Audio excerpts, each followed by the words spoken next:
I stared at the message for what felt like hours. 3 simple words. Are you Grandma? My hands were shaking. I didn't know whether to laugh or cry. For 5 years I had waited. I had hoped. I had prayed for this moment. And now that it was here, I couldn't move. I couldn't breathe. I could only stare at those 3 words on my phone screen. The last time I saw my grandson, he was 3 years old. He called me Gamma because he couldn't say the full word yet. He would run to me with his little arms open wide. He would climb into my lap and ask me to read him stories. He loved the one about the bear who couldn't sleep. He would make me read it 3, 4, sometimes 5 times in a row. And I never got tired of it. Never. But that was 5 years ago, before everything changed, before the words were said, before the door closed, before the silence began, before I became a ghost in my own grandson's life. I had become a stranger to my own grandson, not because I wanted to, not because I stopped loving him, but because sometimes families break in ways you never expect. And the cracks, they grow wider with time. They grow so wide that eventually you can't see the other side anymore. You can't remember what it was like before the break. When my daughter-in-law told me to leave that day, I didn't argue. I didn't cry. I didn't beg. I just smiled. A tight, painful smile. I picked up my purse, I walked to my car, and I drove away. I thought I was doing the right thing. I thought giving them space would help. I thought they would call me back in a week, maybe 2, maybe a month at most. 5 years. That's how long the space lasted. 5 years of silence. 5 years of wondering. 5 years of regret. And now, this message from a number I didn't recognize. 3 words that made my heart stop and start again at the same time. 3 words from a boy I hadn't seen since he was in diapers. A boy who was now 8 years old. A boy who had to ask if I was his grandma because he didn't even know for sure. Are you Grandma? Not, hi, Grandma. Not, it's me, Jacob. Just a question. A simple, heartbreaking question. Are you Grandma? Like I was a myth. Like I was something he'd heard about but never quite believed in. I want to tell you how I got here. How a woman who loved her family more than anything ended up being a question mark in her grandson's life. How love and pride and silence can create distances that seem impossible to cross. How good intentions can pave roads to places you never wanted to go. This is my story, the story of how I lost my family, and how, by some miracle, I got a chance to find them again. It's not a pretty story. It's not a simple story, but it's true. Every word of it. And maybe, if you're listening, it's a story you need to hear too. Because maybe you're standing where I stood. Maybe you're making the same mistakes I made. Maybe you're building the same walls I built. Or maybe you're on the other side. Maybe you're the daughter-in-law who feels judged. Maybe you're the son who feels caught. Maybe you're the child who wonders why grandma isn't around anymore. Whoever you are, wherever you are, this story is for you. Because family is complicated, and love is messy. And sometimes we hurt the people we love most. Not because we're cruel, but because we're human. And being human means we get things wrong sometimes. This is the story of how I got things wrong and how I'm trying to get them right. Scene. Family photos on a mantelpiece. Wedding photos, baby photos, happy moments frozen in time.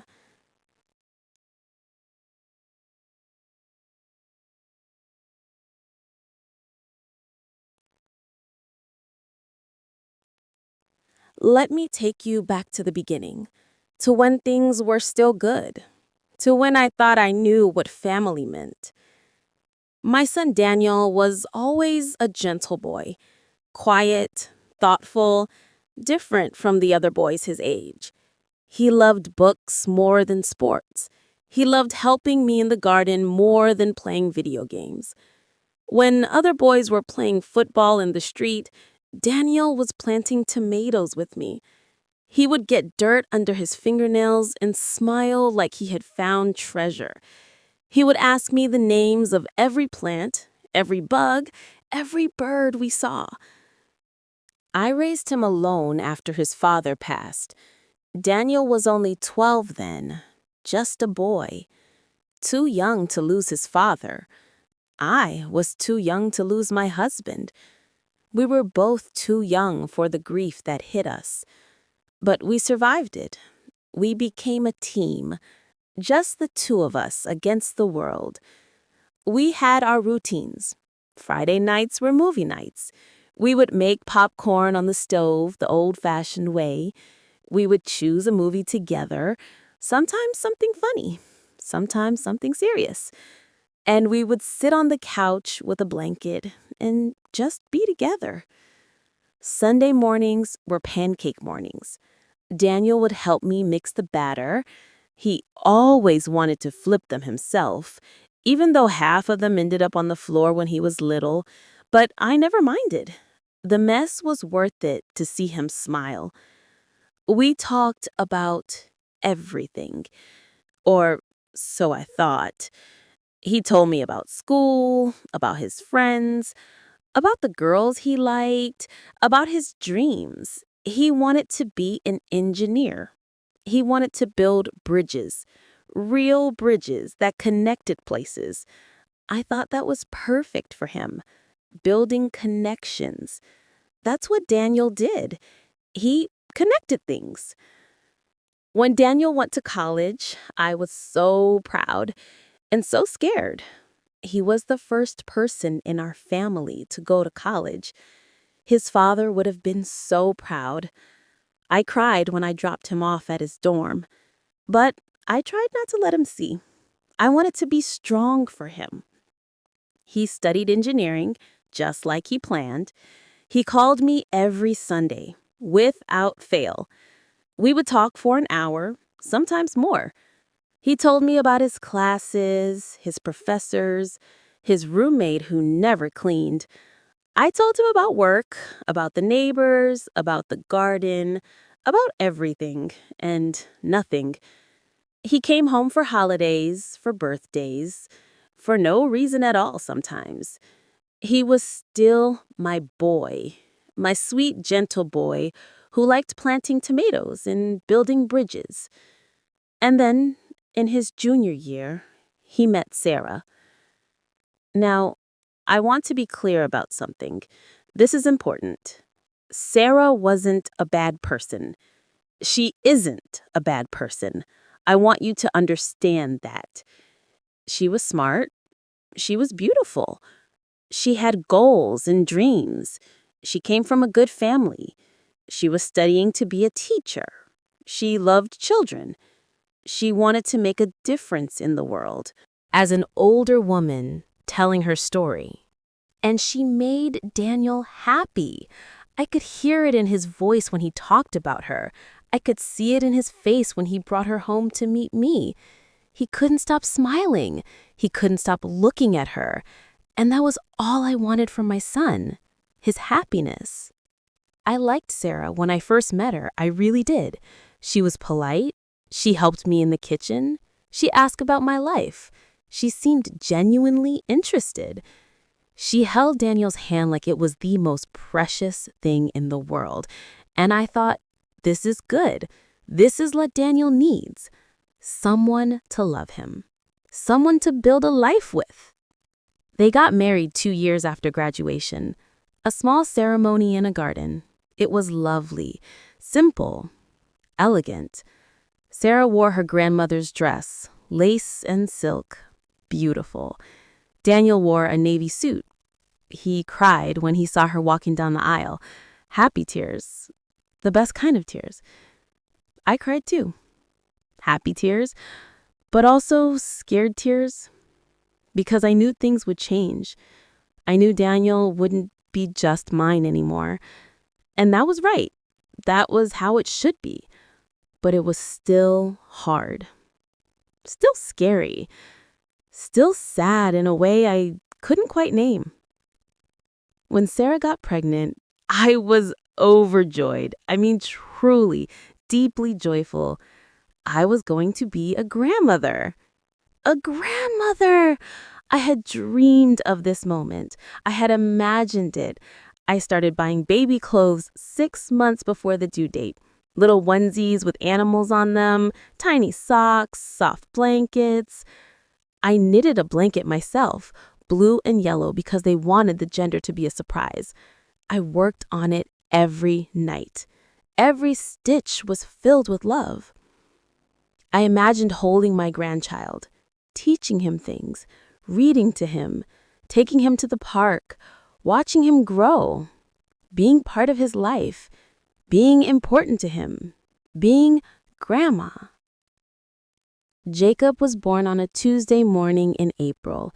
7 pounds, 3 ounces, 20 inches long, perfect little fingers, perfect little toes, a shock of dark hair, Daniel's eyes.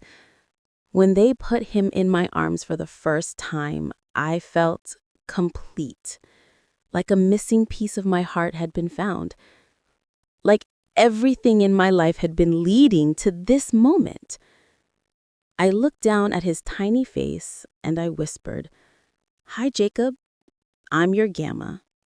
I'm going to love you forever." And I meant it. With everything in me, I meant it. I wanted to help. Of course I did. What grandmother wouldn't? Sarah's mother lived far away, in another state. She could only visit once a month, so I was the nearby grandmother, the available one, the one who could be there. I would visit 3, sometimes 4 times a week. I would bring food, casseroles, soups, sandwiches. New mothers are tired. They don't have time to cook. I remembered that from when Daniel was born. I remembered the exhaustion, the fog, the overwhelming feeling of being responsible for this tiny, helpless human. I would hold Jacob so Sarah could sleep. I would fold laundry. I would do dishes. I would rock Jacob when he cried. I would change diapers. I would do anything they needed. I thought I was being helpful. I thought I was being a good grandmother, a good mother-in-law. I thought I was doing exactly what I should be doing.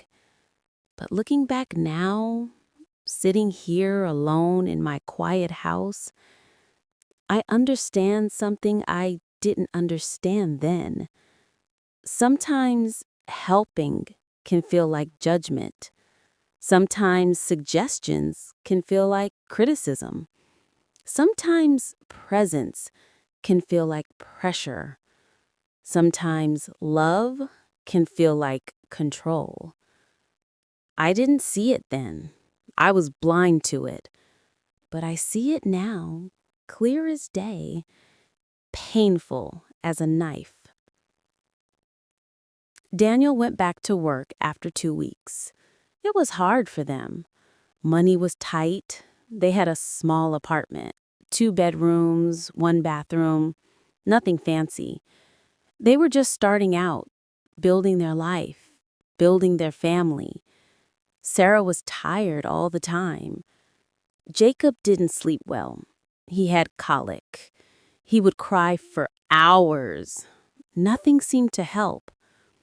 Sarah would walk him, rock him, sing to him, but he would just keep crying. I could see the exhaustion in her eyes, the frustration, the fear that maybe she wasn't doing something right. So I helped more. I thought that's what she needed: more help, more support, more hands. I would come over and take Jacob. Go rest, I would say. I've got him. And she would go. But sometimes I wonder now if she felt like she had to go, like she wasn't allowed to say no, like I wasn't really offering, but telling. I would suggest things, little things. Maybe try this with the bottle. Maybe he needs another blanket. Have you thought about this sleep method? When Daniel was a baby, I did this and it worked. I was just trying to help. That's all I was doing. Sharing what I knew, offering solutions, being useful. But to Sarah, maybe it sounded different. Maybe it sounded like, you're not doing it right. You don't know what you're doing. I know better than you. Maybe every suggestion felt like a criticism. Maybe every offer felt like a judgment. I didn't mean it that way, but intentions don't change impact. And the impact of my help was creating a wedge. Small at first. So small you might not even notice it. But growing, always growing. The first year passed. Jacob started walking. He started saying words, mama, da. And then one beautiful day, Gamma. He pointed at me with his chubby little finger and said, Gamma. My heart melted. I picked him up and spun him around. I kissed his chubby cheeks. I felt like the luckiest woman in the world. I was there for his first birthday. I insisted on making the cake. Sarah had mentioned she wanted to try baking it herself, but I said, oh, don't worry, I'll handle it. You have enough to do. And I made a beautiful cake. Chocolate with vanilla frosting, 2 layers. I decorated their apartment with balloons, blue and yellow. I bought presents. Too many presents, probably. But I couldn't help myself. I wanted to spoil my grandson.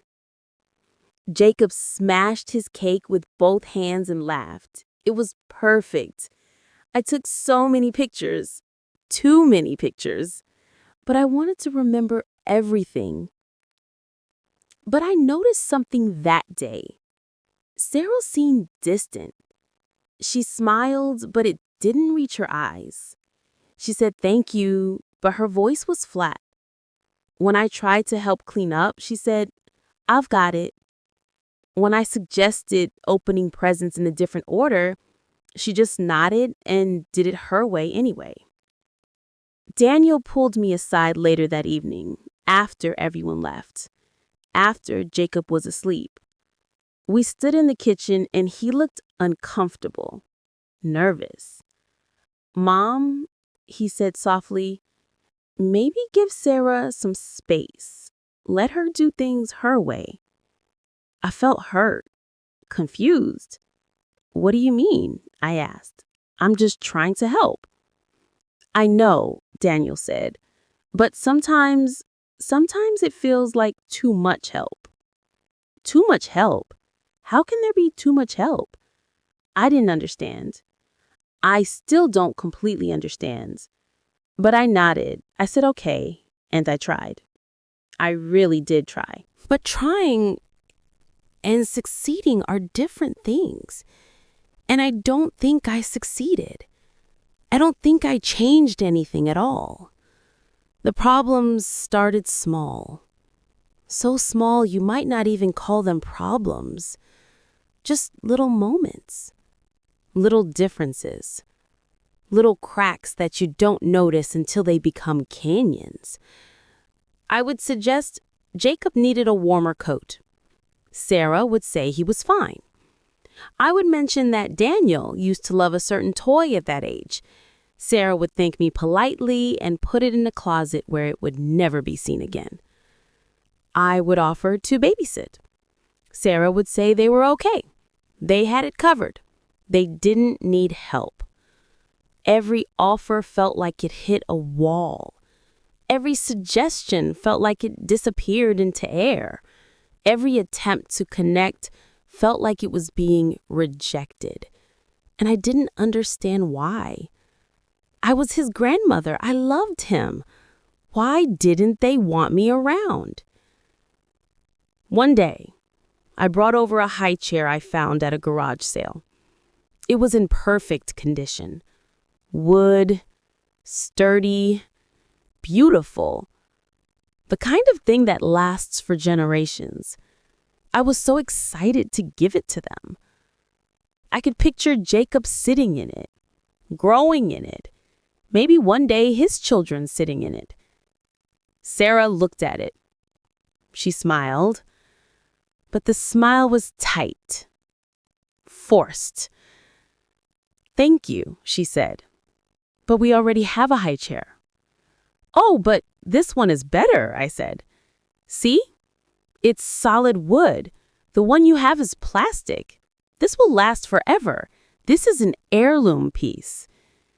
Sarah didn't say anything for a moment. She just looked at the chair, then at me, then back at the chair.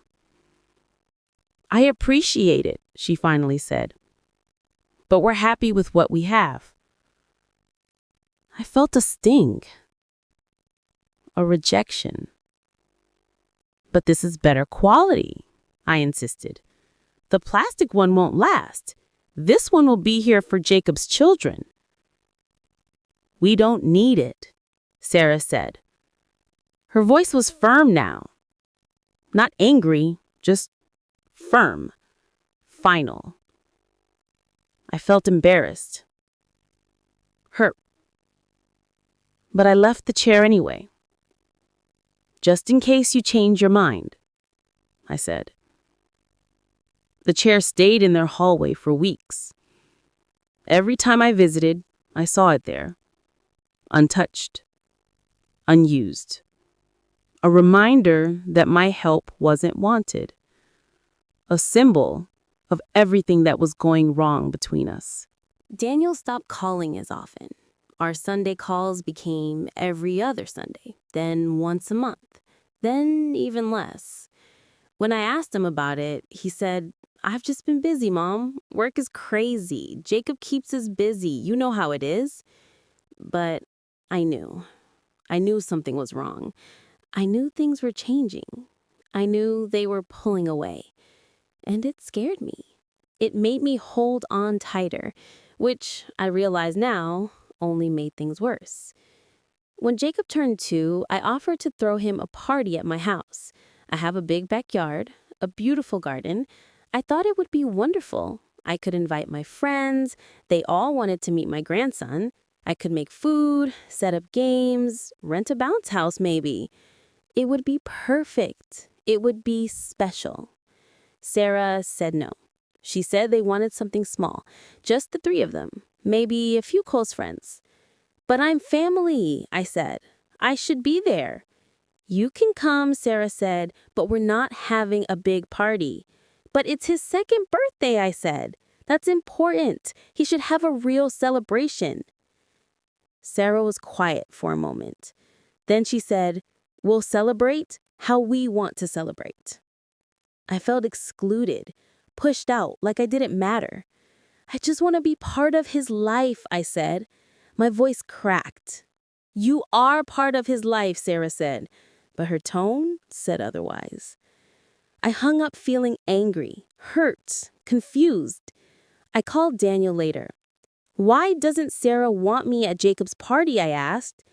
Daniel sighed, a long, tired sigh. "Mom, you are invited. We're just keeping it small." "Small without me?" I said. "No, Mom, small with you. Just a few people, not a big production." "But I didn't want to go to a small party. I wanted to throw him a big party. I wanted to show him off. I wanted to celebrate my grandson the way I wanted to celebrate him. Is that so wrong? Daniel tried to explain. He tried to be patient, but I could hear the frustration in his voice. Mom, we're trying to do this our way. Can you please just respect that? Respect. That word again. Respect their way. Respect their choices. Respect their boundaries. But what about my feelings? What about my relationship with my grandson? Didn't that matter too? I started to feel angry. Not loud angry, not yelling angry, just hurt angry. The kind that sits in your chest and grows heavy. The kind that makes everything feel harder. The kind that builds walls instead of bridges. Why didn't they want me around? I was Jacob's grandmother. I had rights, didn't I? I loved that boy. I wanted to be part of his life. I wanted to watch him grow. I wanted to be important to him. Why was that so wrong?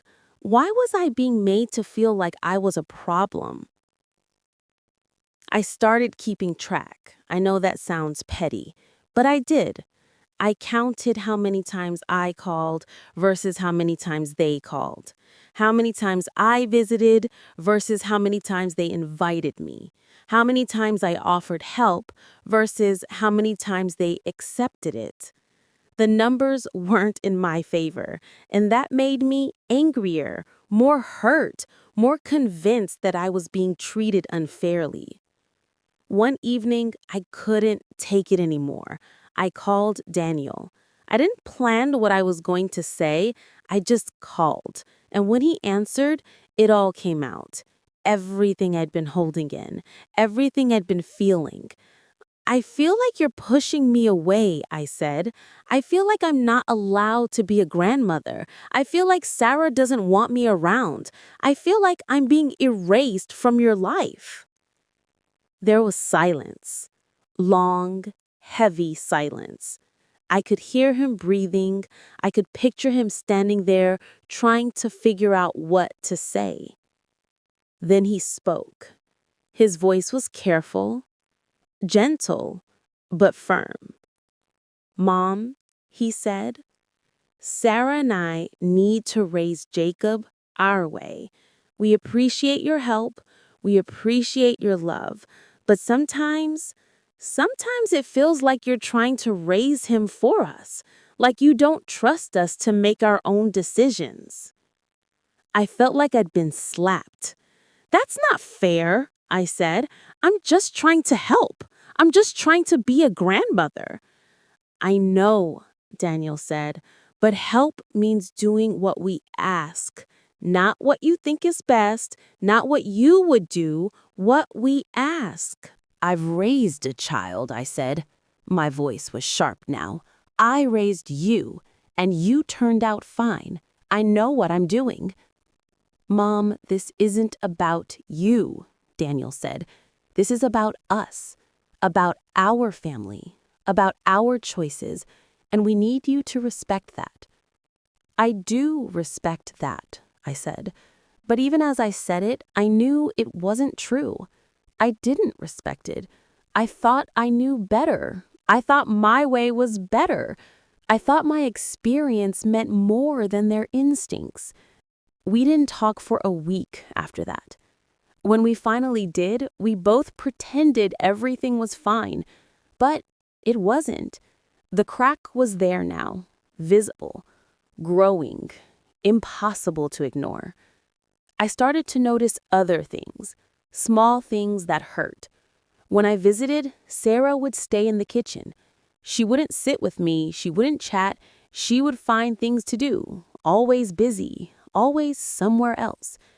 Jacob would play and I would read to him, but Sarah would be in another room, like she couldn't stand to be near me, like my presence was something to avoid. One day, I brought food, a casserole, my special recipe. I knew Sarah had been sick with a cold. I thought it would help. I thought it would be nice. I knocked on the door. Daniel answered. "Hi, Mom," he said. But he didn't smile. He didn't step aside to let me in. I held up the casserole. "I brought dinner," I said. "I heard Sarah wasn't feeling well." He took it. "Thanks, that's really nice." But he still didn't move from the doorway. "Can I come in? Just for a few minutes? I want to see Jacob. I haven't seen him in 2 weeks." Daniel hesitated. And in that hesitation, I saw everything. I saw that I wasn't welcome. I saw that they didn't want me there. I saw that I had become an obligation, a burden. "Actually, now's not a good time," Daniel said. "Jacob's napping." I looked past him. I could hear the TV. I could hear Jacob's voice. He wasn't napping. Daniel was lying to me. My own son was lying to me. "Daniel," I said quietly, "what's going on?" He sighed. He looked tired. So tired. Older than his years. "Mom, we just need some space, okay? Just for a little while. Just to breathe." "Space? From what?" I asked. My voice cracked. "From me?" He didn't answer. He just looked at the ground, and that was answer enough. "I'm his grandmother," I said. Tears were coming now. I couldn't stop them. "I love him. I love you. Why are you doing this?" "We're not doing anything," Daniel said. "We just need boundaries. We need to figure out our family without so much input." Input. That's what he called it. My love, my care, my presence, my involvement. Input. I left. I got in my car. I drove home. I didn't cry until I got inside my house. And then I cried hard. I cried like something had died. I cried like I'd lost something precious. I cried until I had no tears left. And then I just sat in silence. Days passed, then weeks. I didn't call. I didn't visit. I was hurt. I was angry. And I was stubborn. If they wanted space, I would give them space. If they didn't want me around, I wouldn't be around. I would wait for them to come to me, to apologize, to realize they needed me, to realize they'd made a mistake. I waited and waited and waited. But they didn't come. They didn't call. They didn't apologize. They didn't realize anything. Or maybe they did realize something. Maybe they realized they were happier without me. Maybe they realized they didn't need me. Maybe they realized I was the problem. A month passed. 2 months. 3 months. Still nothing. I sent a text once. "How's Jacob?" Daniel replied, "He's good." That was it. 2 words. He's good. I sent a birthday card for Jacob's 3rd birthday. I put money in it. $50. I wrote, "Love Grandma," inside. I never heard if he got it. I never got a thank you. Nothing. I started telling myself I didn't care. I started building walls around my heart. I started convincing myself I was better off. They wanted space? Fine. They got space. Permanent space. I told my friends that Daniel was busy with work, that Sarah was busy with Jacob, that we all had our own lives. I made excuses. I protected their image. I protected my own pride. But inside, I was breaking. Piece by piece, I was breaking. 3 months turned into 6 months. 6 months turned into a year. A year turned into 2. 2 turned into 3. 3 turned into 5. 5 years. 5 entire years of silence, of absence, of emptiness. I told myself I didn't care. I told myself I was fine. I kept busy. I joined a book club. I started volunteering at the library. I spent time with friends. I took up painting, watercolors, landscapes mostly. I wasn't very good, but it filled the time. But every night when I came home to my empty house, I felt the absence. I felt the hole where my grandson should be, where my son should be, where family should be. Jacob's birthdays came and went. 3rd, 4th, 5th, 6th, 7th, 8th. I sent cards for the first 2 years. Then I stopped. What was the point? They never acknowledged them. They never said thank you. They never sent pictures. I didn't even know what my grandson looked like anymore. I would see families in stores, grandmothers with grandchildren, holding hands, laughing, buying ice cream, and I would feel a physical ache in my chest, a tightness, a pain. That should be me, I would think. That could have been me. I wondered about Jacob all the time. What did he look like now? Did he still have that dark hair? Did he look like Daniel? Like Sarah? Like me? What did his voice sound like? What were his interests? Did he like sports? Did he like books? Did he like science or art or music? What made him laugh? What made him sad? What did he dream about? I didn't know. I didn't know any of it. My own grandson was a stranger to me, and I was a stranger to him. Maybe worse than a stranger. Maybe just a forgotten name. Maybe just the face in old photographs that no one looked at anymore.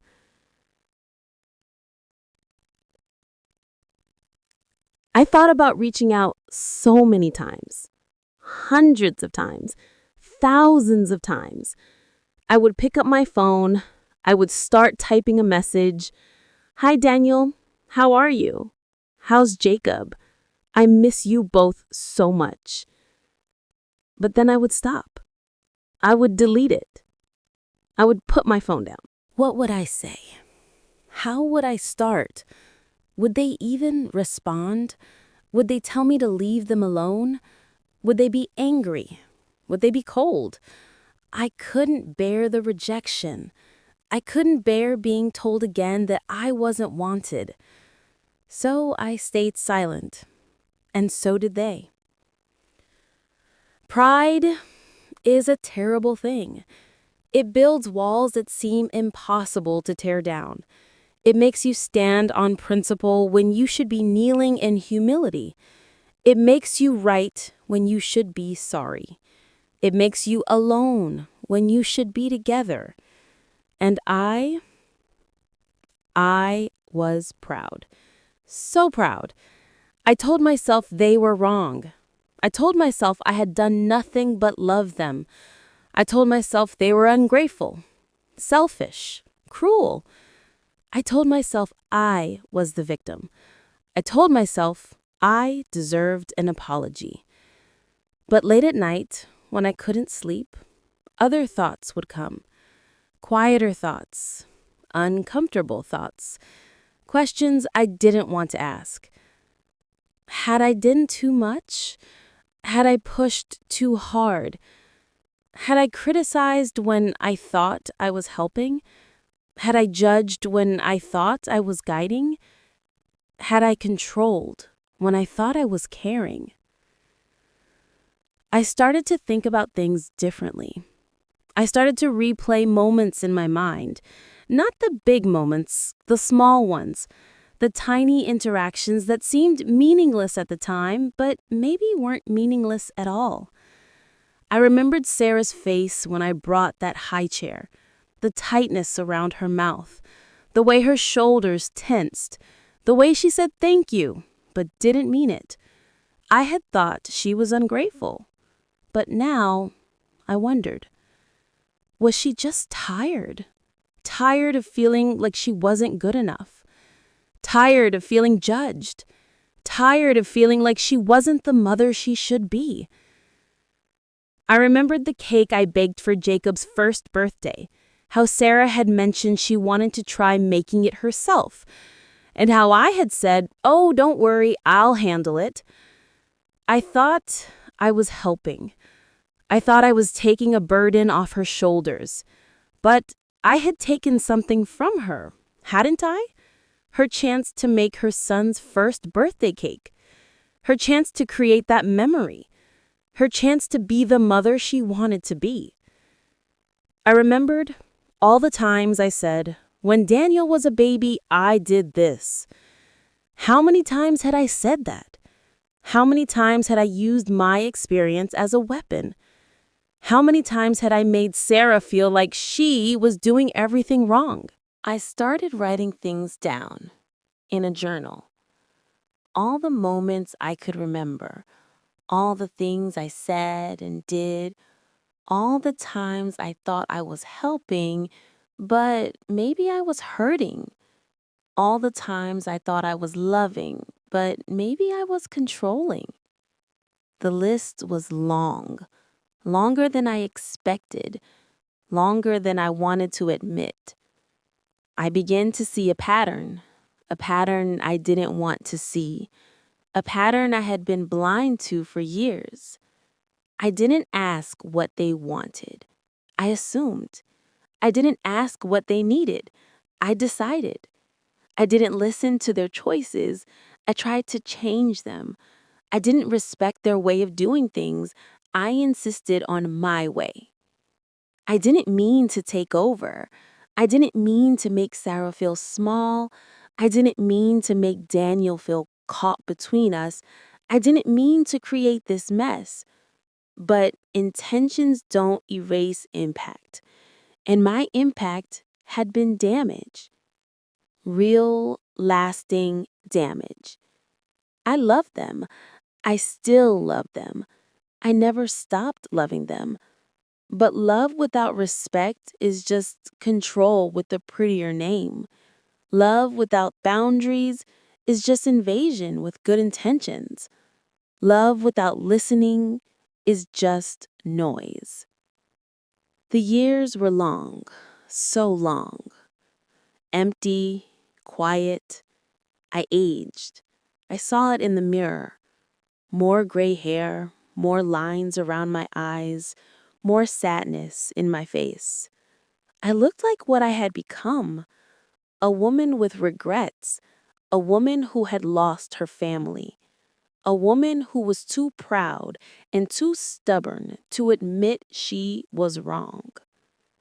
I wondered if Jacob would even recognize me. Would he remember me at all? Or was I just a vague memory, a face in old photographs he didn't understand? "Who's that?" he might ask, pointing at a picture. And Sarah might say, "That's your grandmother." And Jacob might say, "Oh, just oh," nothing more, because I meant nothing to him.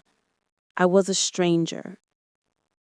That thought haunted me. It kept me up at night. It made me cry in grocery stores when I saw grandmothers shopping with their grandchildren. It made me turn off the TV when commercials showed happy families. It made me avoid holidays because holidays reminded me of what I'd lost. Friends would ask about my grandson. "How's Jacob?" they would say, making polite conversation. And I would smile and say, "He's great, growing so fast." And they would nod and move on.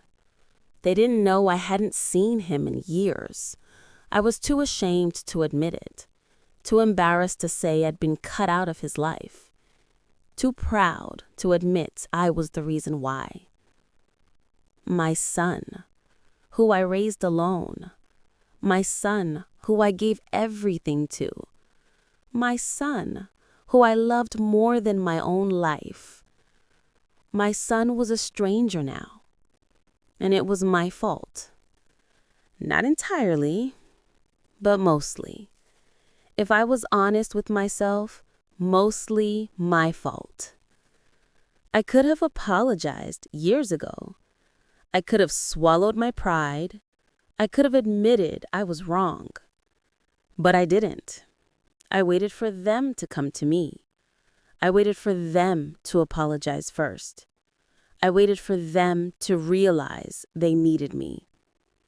But they didn't need me. They were fine without me. They built their life. They raised their son.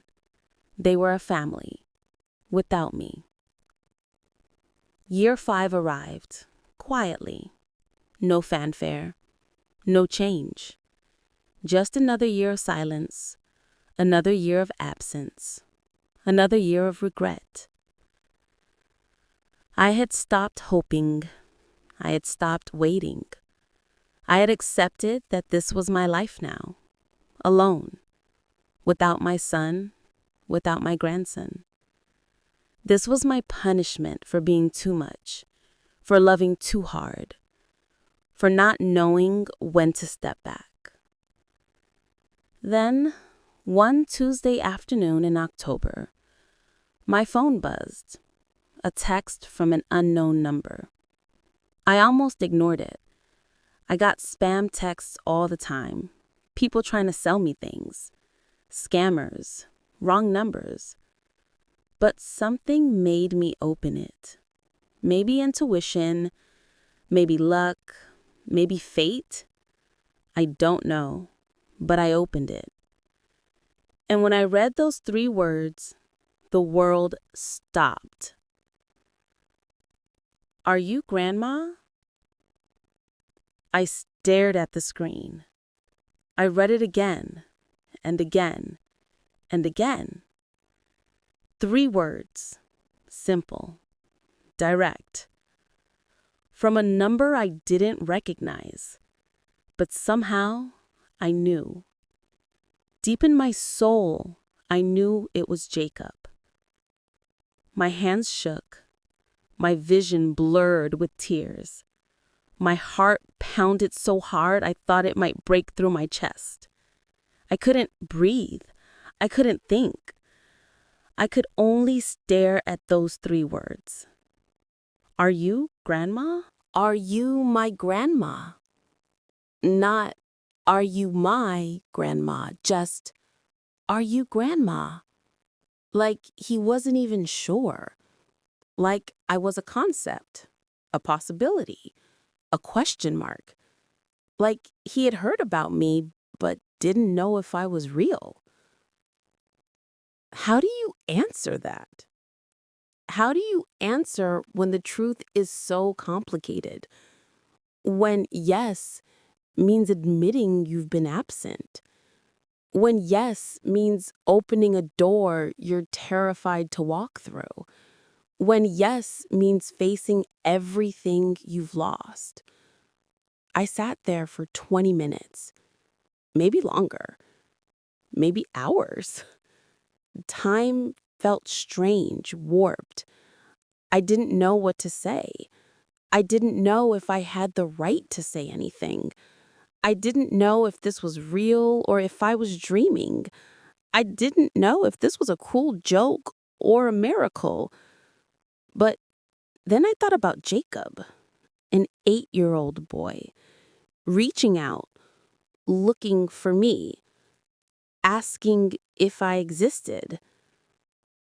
And I realized that whatever happened next, whatever pain or awkwardness or difficulty came, I had to answer. I had to try. I had to take this chance because I might never get another one. My fingers trembled as I typed. I deleted and retyped 3 times. I wanted to get it right. I wanted to say the perfect thing. But there was no perfect thing. There was only the truth. I typed 4 words. Simple, honest, from the heart. Yes, I am. Hi, Jacob. And I pressed send. Then I waited, staring at my phone, watching for those 3 dots that meant he was typing, praying they would appear, terrified they wouldn't. Seconds felt like minutes, minutes felt like hours, and then finally the dots appeared. He was typing. The dots appeared, then disappeared, then appeared again. I held my breath. My whole body was tense. Every muscle, every nerve. I was shaking. Finally, his message came through. I read it slowly, carefully, like every word was precious, because every word was precious. Dad said I could text you. If I wanted to. If I wanted to. Those words hit me like a punch. Daniel had given him permission, but only if Jacob wanted, which meant Jacob had asked. Jacob had wanted to reach out. My grandson, who didn't even know me, wanted to know me. I typed back quickly, my thumbs fumbling on the keyboard. I'm so happy you did. I've missed you so much. True, simple, from the heart. I wanted him to know. I wanted him to understand that I had thought about him every day for 5 years, that he had never left my mind, that he had always been in my heart. Another pause. Longer this time. I wondered what he was thinking. Was he nervous? Confused? Curious? Did he remember me at all? Did he have any memories? Or was I just a name he'd heard once or twice? Then his message came. I don't really remember you, but I saw pictures. Mom showed me. Sarah. Sarah had shown him pictures of me. Sarah, who I had blamed for so much. Sarah, who I had resented and judged and thought was turning my son against me. Sarah had shown my grandson pictures of me. I felt something crack open inside me, something tender and painful and hopeful all at once. Sarah hadn't erased me. She hadn't pretended I didn't exist. She had kept me alive in some way, in photographs, in stories maybe, in whatever small ways she could. Maybe she wasn't the villain I had made her out to be. Maybe she was just a woman trying to protect her family. Maybe she was just a mother doing her best. Maybe we were both just human, both flawed, both trying, both failing sometimes. That's okay, I typed. It's been a long time. You were very little, only 3 years old. 3, he wrote back. Dad said I was 3. He said I used to call you Gamma. My heart clenched. He knew. Daniel had told him. Daniel had kept the memory alive too. He hadn't let me disappear completely, even after everything, even after all the pain and silence. He had told Jacob about me. Yes, I wrote, you loved stories, and you called me Gamma because he couldn't say grandma yet. You were so cute. Another pause, then, what kind of stories? He wanted to know. He was curious. He was engaging. This wasn't just polite small talk. He genuinely wanted to know about who I was, who we were together, what we had. You loved a story about a bear who couldn't sleep, I wrote. You would make me read it over and over, sometimes 5 times in a row. I never got tired of it. I still like bears, he wrote, and I could almost hear the smile in those words. I could almost see his face, a boy I didn't know but somehow knew, a stranger who was also my blood. We texted back and forth for an hour. Small things, simple things, getting to know each other. He told me about school, about his favorite subject, which was science.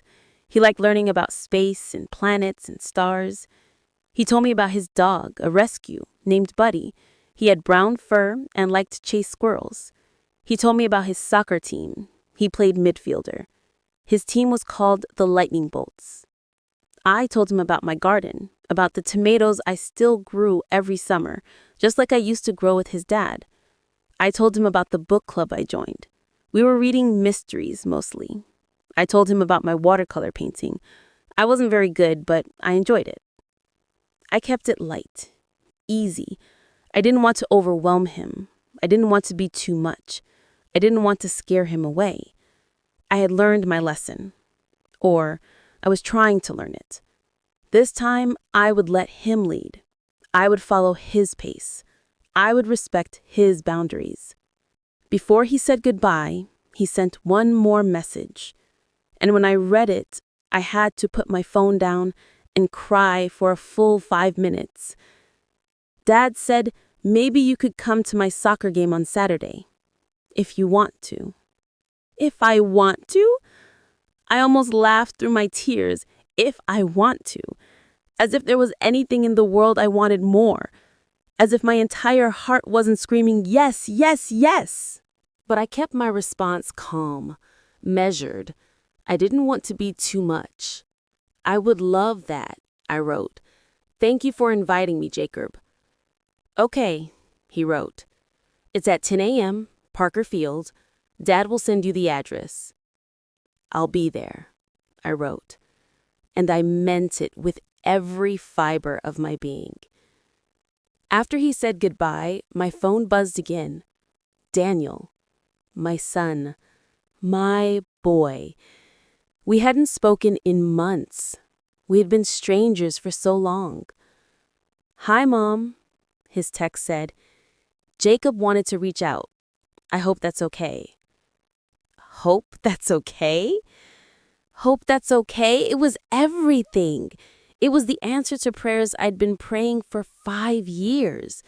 It was a miracle. It was grace. It's more than okay, I wrote back. Thank you, Daniel. Thank you for letting him reach out. Thank you for not erasing me completely. A long pause. Then his reply came. You're his grandmother. You've always been his grandmother. That never changed. I cried harder because it had changed. Everything had changed. But maybe, just maybe, it could change back. Not to what it was. That was impossible. But to something new, something better, something healthier. I'd like to come to his game on Saturday, I wrote, if that's really okay with you and Sarah. It's okay, he wrote. We'd like you to come. We'd like you to come. Not just Daniel, but Sarah too. They both wanted me there. After everything, after all the pain, they were giving me a chance. I didn't sleep much that week. I was too nervous, too excited, too terrified. I changed my outfit 6 times. I wanted to look nice, but not too dressed up. I wanted to look like a grandmother. But what does the grandmother look like when she hasn't been one in 5 years?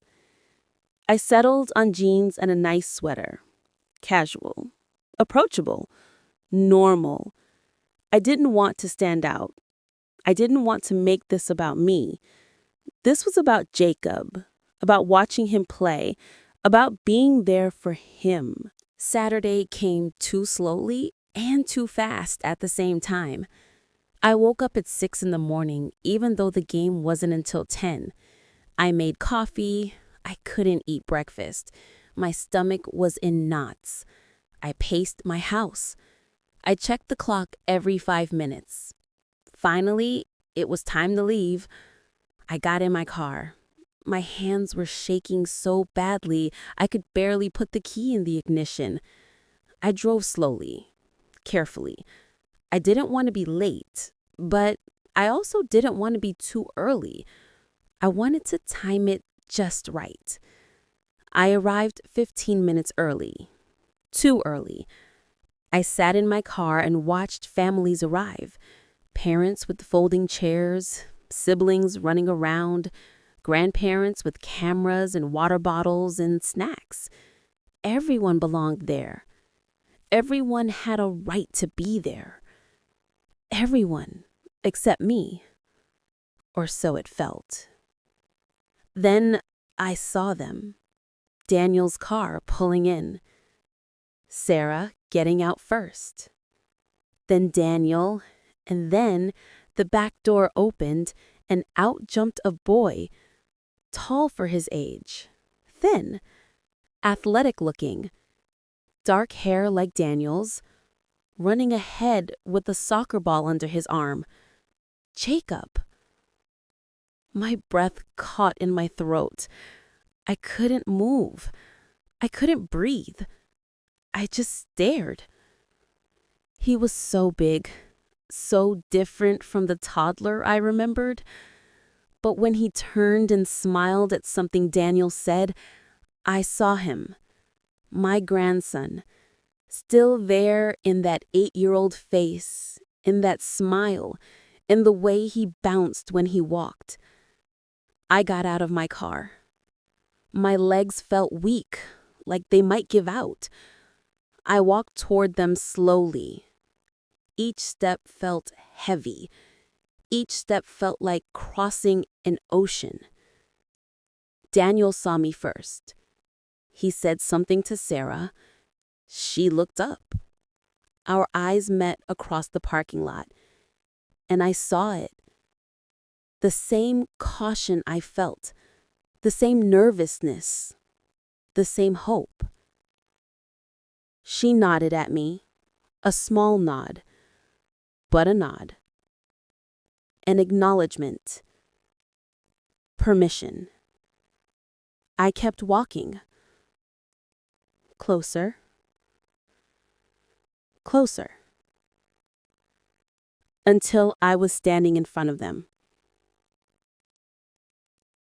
Hi, I said. My voice was small, shaky, nothing like I wanted it to be. Hi, Mom, Daniel said.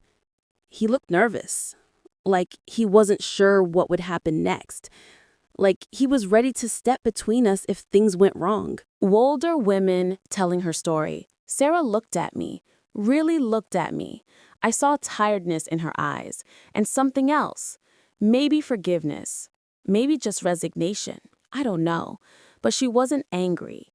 She wasn't cold. She was just there. Hello, she said softly. And then Jacob turned around.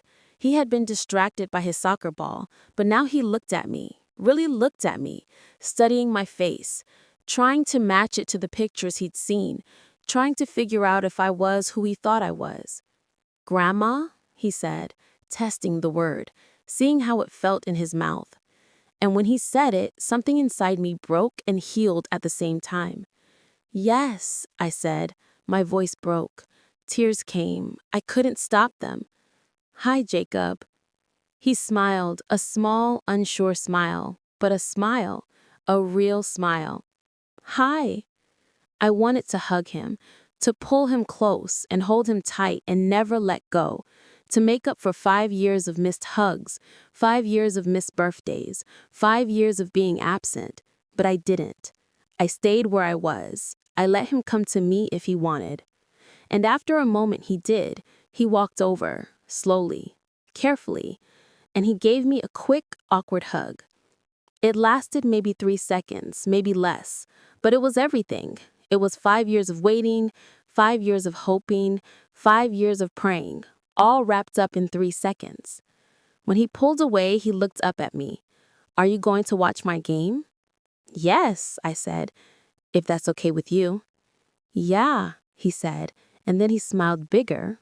I'm pretty good. I laughed. A real laugh, the first real laugh I'd had in so long. I can't wait to see. The game started. I sat in my folding chair that I'd brought from home. Daniel and Sarah sat nearby.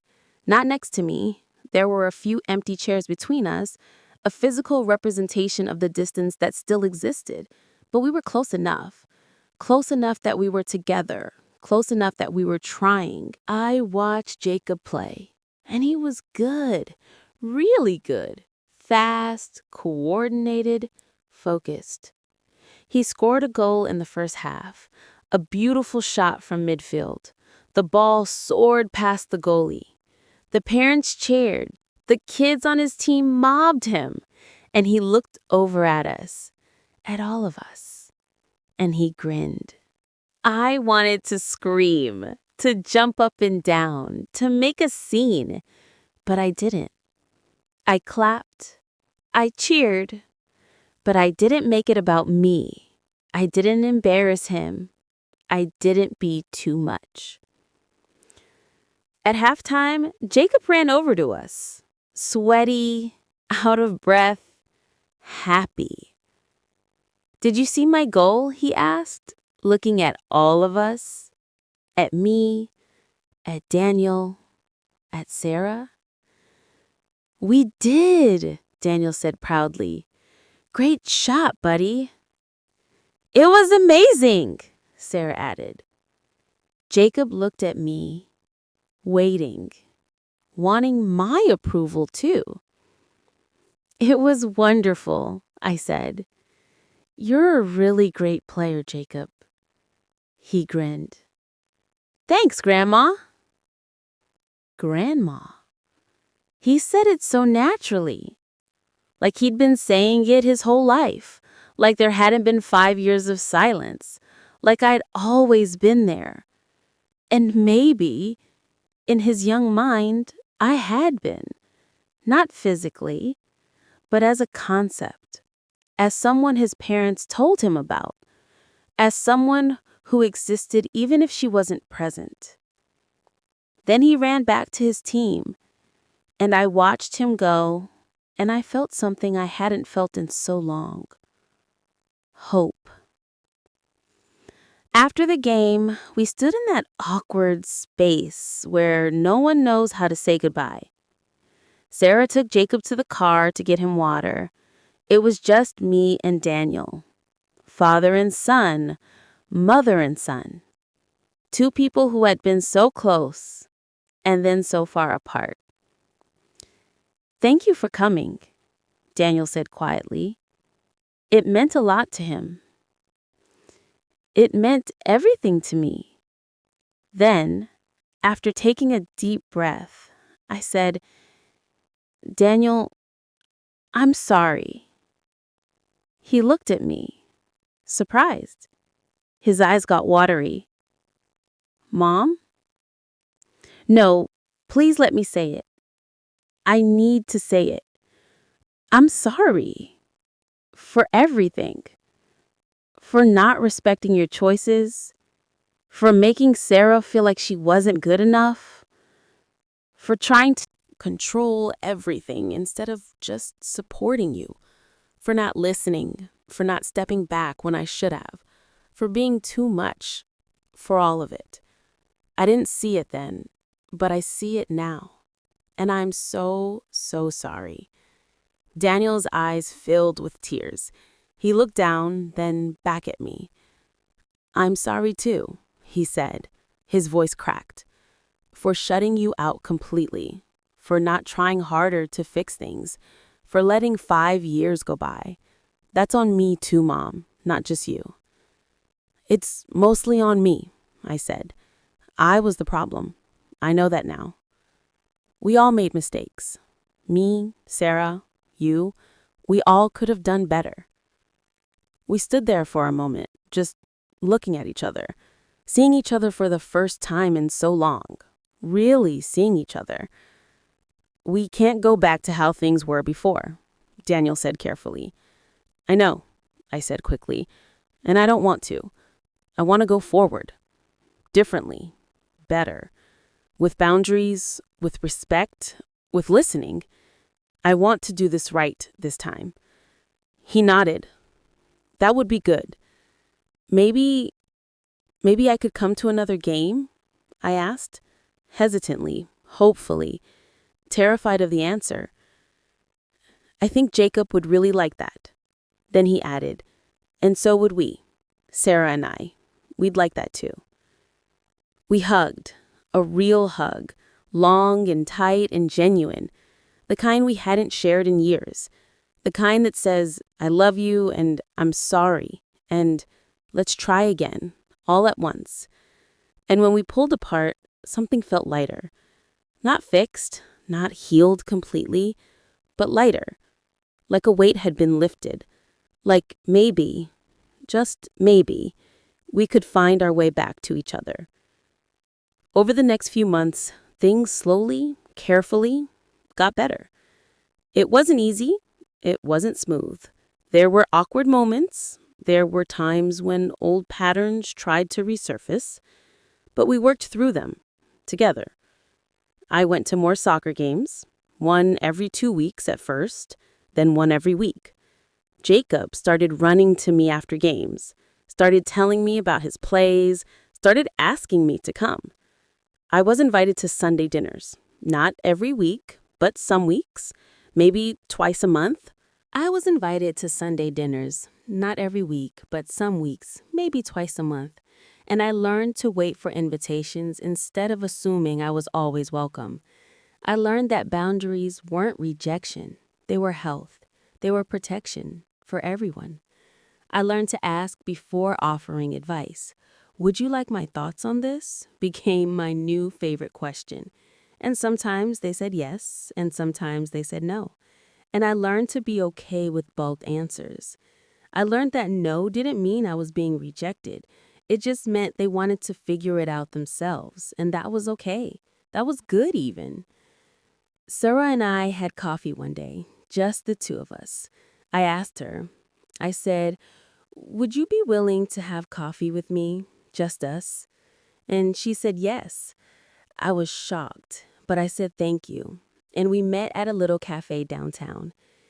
It was uncomfortable at first. We sat across from each other and didn't know what to say. We both ordered lattes. We both added too much sugar. We both stirred our cups way too long. Then Sarah spoke. "I never hated you," she said. Her voice was soft, careful. "I want you to know that. I never hated you." I felt tears come. "I know," I said. I know that now, but I thought you did. For a long time, I thought you hated me." "I didn't," she said. I needed to feel like a mother, like a real mother, not like someone who was failing at being a mother." "I made you feel that way," I said. It wasn't a question, it was a fact. "I made you feel like you were failing, and I'm so sorry, Sarah. I'm so, so sorry." She nodded, tears in her eyes too now. "And I'm sorry I didn't tell you sooner. I'm sorry I let it get so bad that we had to cut you off completely. I'm sorry I didn't try to fix it before it broke." "We both could have done better," I said. "Yeah," she agreed. "We could have." We talked for 2 hours about motherhood, about expectations, about the pressure we both felt to do everything right, about how hard it is to raise kids, about how hard it is to be a mother-in-law, about how hard it is to be a mother-in-law, about all of it. Now, older women telling her story. And I realized something sitting there with Sarah. She wasn't my enemy. She had never been my enemy. She was just a woman trying her best, just like I had been, just like we all are. She was a good mother, a good wife, a good person, and I had been too blind to see it. I'd like to try again, I said, if you're willing. I'd like to be a better grandmother and a better mother-in-law. I'd like to do this right. Sarah smiled, a real smile. I'd like that too.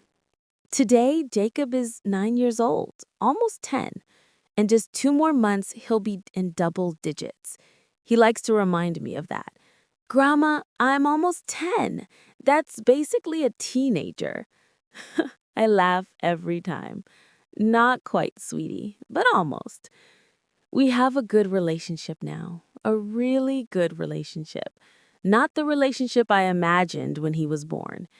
That relationship was based on fantasy, on my need to be needed, on my desire to be important. This relationship is based on something better, something real. It's based on respect, on boundaries, on listening, on letting him come to me instead of forcing myself on him. I see him twice a month now, sometimes more if there's a special occasion, sometimes less if they're busy. I follow their lead. I respect their space. I wait for invitations. And in return, they include me. They want me around. They let me be grandma. Not the grandma who takes over, not the grandma who knows better, just grandma. Last week, Jacob called me on the phone. He wanted to tell me about a science project he was working on, a volcano. He was making it erupt with baking soda and vinegar. He was so excited. He talked for 30 minutes straight about the project, about how it worked, about the presentation he had to give. And I just listened. I didn't give advice unless he asked. I didn't tell him how Daniel did his science projects. I just listened and encouraged and told him he was going to do great. When we were about to hang up, he said, "Grandma." "Yes, sweetie." I'm glad we're friends now. Friends. He called us friends. And you know what? That's exactly what we are. We're family, yes, but we're also friends. And that's beautiful. Me too, Jacob, I said. Me too.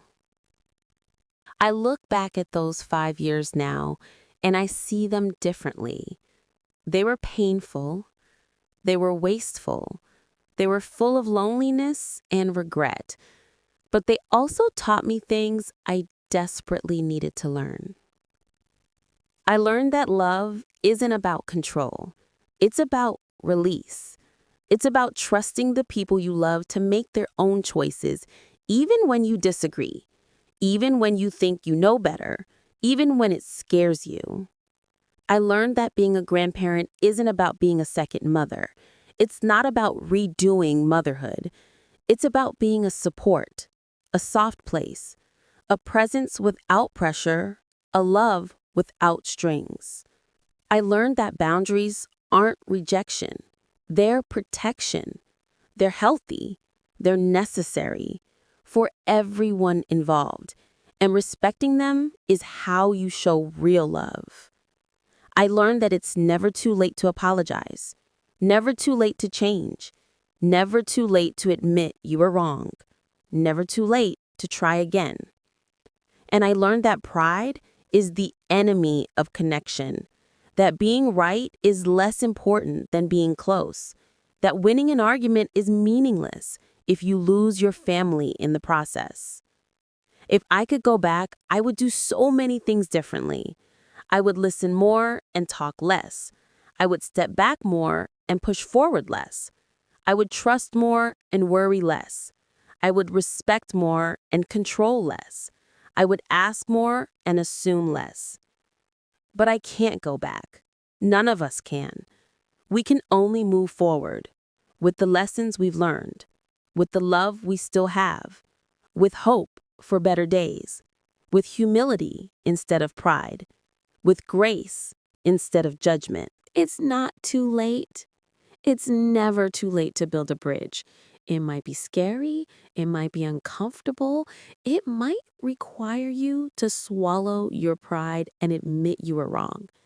It might require you to forgive when you don't feel like forgiving. It might require you to change in ways you don't want to change. But it's worth it. Family is worth it. Connection is worth it. Love is worth it. My phone just buzzed. I pick it up and smile. A new message from Jacob. Can you come to my birthday party next month? We're going to the arcade. It's going to be awesome. I smile and I type back. I would love to. Thank you for inviting me, Jacob. Cool, he writes back. Then a moment later. Love you, Grandma. Love you, Grandma. 3 words that mean everything. I type back through tears. Love you too, sweet boy. Yes, I am Grandma. And that's all I ever wanted to be. Not the grandmother who knew everything, not the grandmother who was always right, not the grandmother who had to be in control. Just Grandma, who loves her grandson, who respects her son, who has learned to listen, who has learned to step back, who has learned that sometimes the greatest gift you can give someone is space and time and trust. Just Grandma. And that's everything.